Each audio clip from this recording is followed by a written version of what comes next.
Cinema நேயர்களுக்கு அன்பு வணக்கம். வெல்கம் டு எம்பி திரை. இந்த ஷோல நரிவேட்டை அப்படிங்கிற மலையாள திரைப்படத்தினுடைய ரிவ்யூ தான் பார்க்க போறோம். இந்த படத்துல டொவினோ தாமஸ் வந்து பாத்தீங்கன்னா லீட் கேரக்டர் பண்ணிருக்காரு. சமீப காலகட்டத்தில் காவல்துறை சம்பந்தப்பட்ட படங்கள் அப்படிங்கிறது மலையாள சினிமாவில் எக்கச்சக்கமா வெளிவந்திருக்கு. அந்த வகையில டொவினோ தாமஸ் நடிப்பில் எக்கச்சக்கமான படங்கள் அப்படிங்கிறது வெளிவந்திருக்கு. மீண்டும் அவருடைய நடிப்புல காவல்துறை சம்பந்தப்பட்ட படமா வெளிவந்திருக்கிற படம் தான் இந்த நரிவேட்டை. இந்த படம் இந்த படத்தினுடைய கதை என்ன அப்படின்னு சொல்லி பார்க்கலாம் வாங்க. படத்தினுடைய ஆரம்பத்திலேயே ஒரு காட்டுக்குள்ள வாழக்கூடிய மக்கள் தன்னுடைய இருப்பிட தேவைக்காக சின்ன சின்ன போராட்டங்கள் பண்ணிட்டு இருக்காங்க.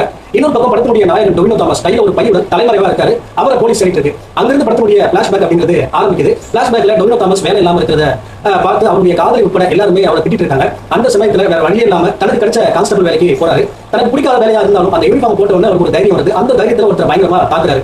இதனால அவருடைய உயர் அதிகாரி அவரை கண்டிக்கிறாரு. அந்த சமயத்துல டொவினோ தாமஸுடன் சேர்ந்து பல போலீஸ் அதிகாரிகள் படத்துடைய ஆரம்பத்துல சின்ன சின்ன போராட்டம் நடந்துச்சு இல்லையா, அந்த போராட்டம் பெருசா மாறுது அப்படின்றதுக்காக அந்த ஊருக்கு போறாங்க. அப்படி அந்த ஊருக்கு போன டொவினோ தாமஸுடைய வாழ்க்கையில என்னென்ன சம்பவங்கள் நடந்துச்சு, அவர் ஏன் போலீஸ் தேடுது, அந்த ஊர்ல அப்படி என்னதான் ஆச்சு அப்படின்றத அந்த படத்துடைய மீதி கதை.